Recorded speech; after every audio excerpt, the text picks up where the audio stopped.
Rizik, nasibmu kini.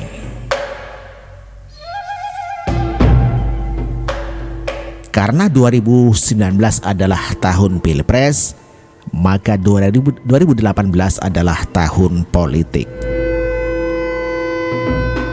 Biasanya situasi agak memanas pada masa-masa menjelang Pilpres. Keberhasilan penggunaan politisasi agama lewat masjid berupa politisasi ayat dan mayat pada proses Pilkada 2017 lalu sangat memungkinkan untuk digunakan kembali untuk mendulang sukses.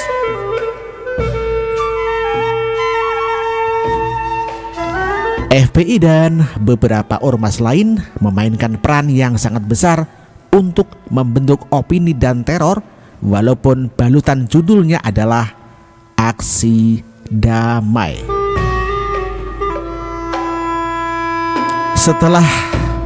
Setelah Rizik Syihab diterpa berbagai tuntutan, demo-demo 3 angka cantik berjilid-jilid disertai pengerahan massa besar-besaran sepertinya sulit tercipta lagi. Sepeninggal Rizik Syihab, FPI belum menemukan bentuknya lagi. Tidak ada pemain lapis keduanya.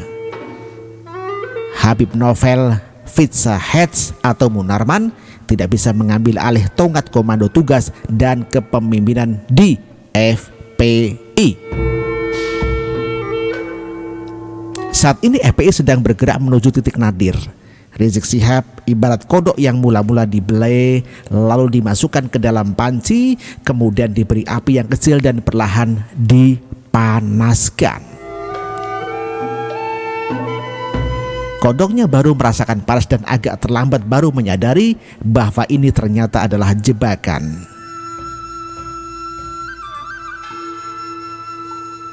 HTI sudah resmi dibubarkan.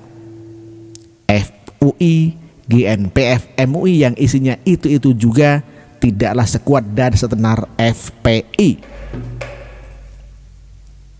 Ormas-ormas bayaran lain yang masuk golongan noisy minority belum muncul ke permukaan. Berita tentang Rizik Syihab selalu dinanti-nantikan orang. Di akhir tahun 2016, gelar The Man of the Year dari Lius Sungkarisma. Tahun 2017 ini juga kami tidak akan keberatan kalau kembali beliau mendapatkan penghargaan sejenis atau gelar The Runner of the Year karena kemampuannya berlari dari kejaran polisi.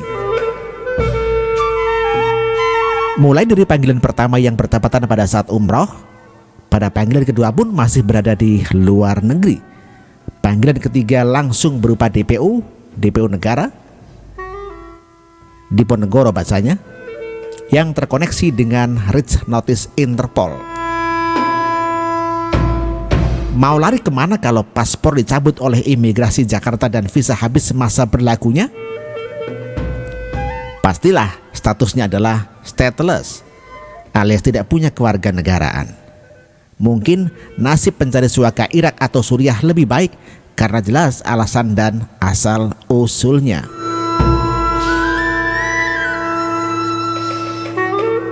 Saat berada dalam lingkaran kasus-kasusnya, Rizik Syihab rusuh sekali.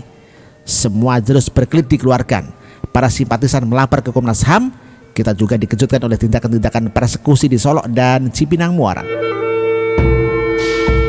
Belum lagi minta Presiden SP3 dan kasusnya.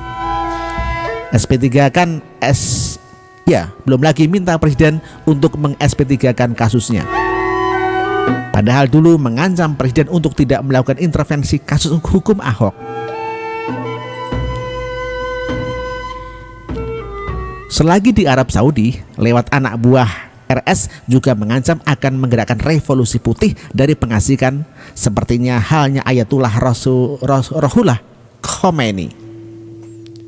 Kemiripannya hanya pada julukannya, Kenatullah Rizik Syihab. Selebihnya adalah perbedaan antara langit dan bumi, itu pun bumi datar. Ayatullah adalah ulama lurus yang dicintai warganya, sementara yang satunya adalah ulama yang disangka cabul, yang keahliannya berorasi dan hobinya mengata-ngatai orang.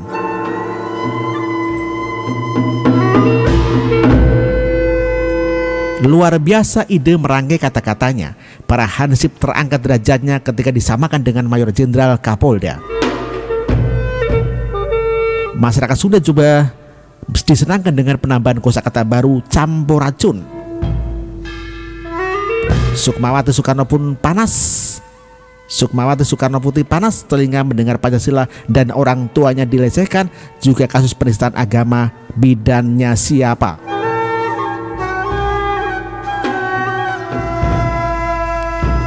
Kabar angin menyatakan bahwa Rizik Syihab ke Malaysia untuk bertemu temannya dalam rangka minta tolong ke PBB yang dulu diplesetkan sebagai Perserikatan Bangsat-Bangsat.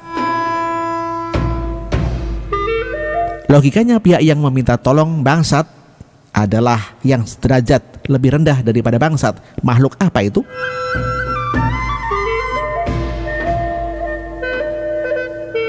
Juga embusan kabar ada 3 negara yang bersedia memberikan suaka politik, bukan suaka marga satwa loh. Tapi anehnya tidak disebutkan nama negara yang bersedia tersebut. Yang jelas bukan Arab Saudi yang rajanya adalah sahabat Pak D. Jokowi. Juga bukan dari Yaman, negeri asal nenek moyangnya. Kemungkinan besar suaka dari Republik Bumi Datar, Kerajaan Petamburan Uni Emirat Bani Daster.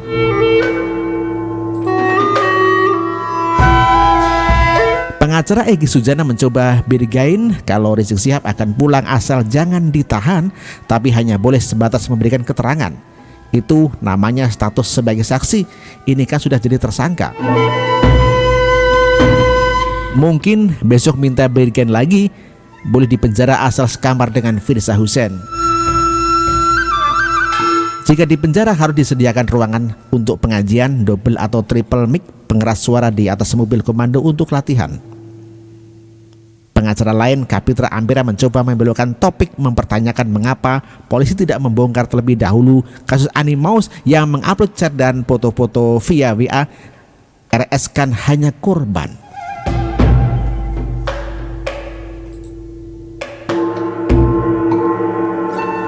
Desas-desus Rizik Syihab akan pulang pada tanggal 12 Juni 2017 seiring dengan berakhirnya visa kunjungan di Arab Saudi. Syaratnya minta dijemput 1 juta umat untuk menakut-nakuti polisi dan wadaga karena jumlahnya yang wah, sampai kepada seruan untuk menutup semua jalan menuju bandara. Demo 126 bukanlah angka cantik seperti 411, 212, 313, 505, tapi ini adalah angka kepepet karena habis visa. Aksi pengerahan massa sebanyak ini pasti membutuhkan persiapan matang. Siapa pesertanya, biaya berapa, siapa donaturnya, apa temannya, selain hanya membela kriminalisasi ulama. Bahkan beberapa hari lalu Rizik Syihab coba mengancam pemodal aksi 212. Kalau tidak mau membantu sekarang akan dibongkar kecurangan-kecurangan dalam pilkada DKI kemarin.